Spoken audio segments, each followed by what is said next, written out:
So मंडळी नमस्कार, स्वागत आहे तुमचं एका नवीन व्लॉगमध्ये। आणि आज आम्ही फिरायला बाहेर पडलोय।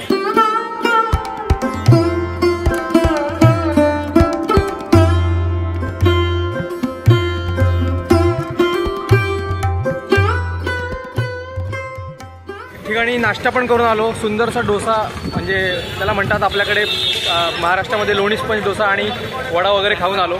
आणि आत्ता आपण आलेलो आहे पद्मनाभ स्वामी टेम्पलला। तुम्ही बघू शकता आजूबाजूला गर्दी वगैरे पण किती आहे। आणि हे मागे आहे, हे पद्मनाभ स्वामी टेम्पल आहे। भारतातलं सगळ्यात रिचेस्ट टेम्पल हे आहे, कारण ह्याच्यामध्ये 4 वॉल्ट्स होते, त्यातले 2 उघडलेले आहेत आणि 2 उघडायचे आहेत, अशा वगैरे पण स्टोरीज आहेत। But richest temple in the India. So आपण याला व्हिजिट करणार आहोत। इथे व्हिजिट करण्यासाठी पण स्पेशली ह्या गोष्टी आहेत की व्हिजिट करण्यासाठी इथे तुम्हाला धोती आणि त्या युनिफॉर्ममध्ये जावं लागतं। जीन्स आणि बाकीच्या गोष्टी अलाउड नसतात। सो आपल्याला इथे जायचं आहे। मित्रांनो, आम्ही गेलो होतो मंदिरात, पण टर्न्स आउट की सगळ्यांनीच व्हाईट आणि थोड्याशा ऑफ व्हाईट वगैरे कलरच्या आणि गोल्डन वगैरे अशी थोडीशी त्याला साईडची पट्टी असलेल्या वगैरे धोती घातलेल्या। सो आम्ही पण डिसाईड केलं की थोड्याशा अशा आमच्या वेगळ्या टाईपच्या धोती होत्या, अशा घरात घालण्यासारख्या वगैरे, त्या नकोत। आपलं सोवळं जे असतं आपल्याकडे महाराष्ट्रात, तसं त्या पद्धतीचं सोवळ्या टाईपच्या धोती थोड्याशा घेऊयात, बाय करूयात। आणि त्याच्यानंतर त्यामुळे आता आम्ही इकडे खादी शॉपमध्ये आलेलो आहे। गव्हर्नमेंटचं शॉप आहे। तर मंडळी, याला म्हणतात केळा धोती किंवा लुंगी। हा धोतर सदृश्यच एक प्रकार आहे।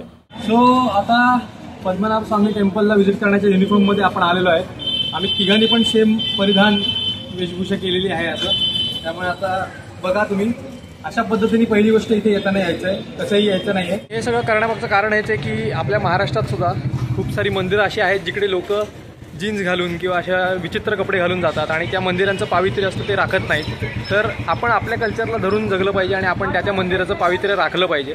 तिथले जे नियम असतात ते फॉलो केले पाहिजेत। तिथली जी एनर्जी आहे ती जपून ठेवली पाहिजे।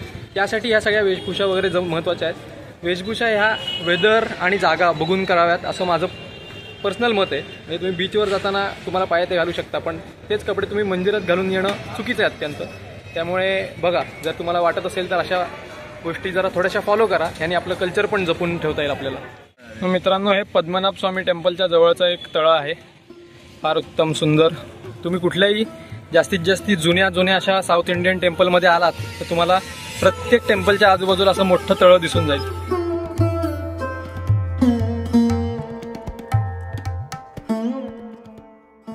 दर्शन घेऊन आलेलो आहे पद्मनाभ स्वामींचं आणि 12 वाजता पूजा होती। सो जवळजवळ आम्हाला 1-1.5 तास 2 तास तिकडेच गेले। त्यामुळे पूर्ण युनिफॉर्ममध्ये पण होतो। आता आम्ही चेंज करून आता लंचला जातो आहे कुठेतरी, आणि लंच केल्यानंतर इथून थोडंसं एक 18 का 20 किलोमीटर लांब एक देऊळ आहे, परशुरामाचं देऊळ आहे, ते पण आपण बघणार आहोत। आणि त्याच्यानंतर हे देऊळ बघता का नाही आलं तर या देवळात पहिली गोष्ट म्हणजे कॅमेरा अलाउड नाही आहेत, कोणत्याही प्रकारचं फोन किंवा कॅमेरा आणि वॉलेट एनिथिंग काहीच अलाउड नाही आहे। फक्त ते जो युनिफॉर्म आम्ही दाखवला तुम्हाला त्या टाईपचं युनिफॉर्म घालायचं आणि जायचं, बाकी नथिंग इज अलाउड। मित्रांनो, आता एकदम ऑथेंटिक साऊथ इंडियन फूड आपण आता खाणार आहोत। तुम्हाला दाखवतो मी त्याच्यात काय काय आहे। त्याच्यात आहे दाल आणि चावल, बॉइल्ड राईस आणि डाळ, कोबीची भाजी आहे, काहीतरी काकडीचं कोशिंबीरसारखं आहे। त्याच्यानंतर हे आहे काय रे, भाजी आहे ना, कसली तरी भाजी आहे, भेंडीची भाजी वगैरे आहे। आणि हे आहे पापड, नारळाची चटणी आणि सांडगी मिरची वगैरे पण दिलेली आहे। सो एकदम authentic South Indian food. It is puri, not papad, but it is like papad ना, सिमिलर टू पापड ओनली, पण ती पुरी आहे। So yes, authentic South Indian food. So Padmanabha Swamy टेम्पलमध्ये खूप लेट झाल्यामुळे आम्ही परत रूम्सवरती येऊन झोपलो आणि झोपून आता आम्ही परत तिरुवनंतपुरमच्या स्ट्रीट्सवरती चालतो आहे। आणि आमच्या रूमच्या जवळच एक झू आणि आर्किओलॉजिकल म्युझियम आहे। सो त्याला भेट देण्याचा प्लॅन ठरला आहे। तो स्टॅच्यूचा प्लॅन आम्ही तुर्तास ड्रॉप केला आहे, कारण आम्ही त्रिवेंद्रमला नंतर परत येणार आहोत। ही एकच स्ट्रीम नसणार आहे। सो बाकीच्या नंतर आत्ता जे मेन होतं मोटिव्ह इकडे येण्याचं, ते मेन मोटिव्ह हेच होतं की पद्मनाभ स्वामी टेम्पलला व्हिजिट करायचे। ते तर मोटिव्ह आमचं पूर्ण झालेलं आहे।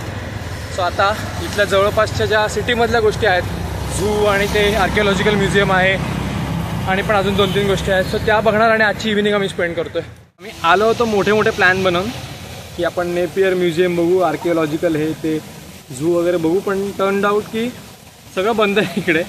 सो आता आम्ही इथे गार्डनमध्ये बसलो आहे थोडा वेळ बसू, मग काहीतरी खायला वगैरे जाऊ इथेच जवळपास.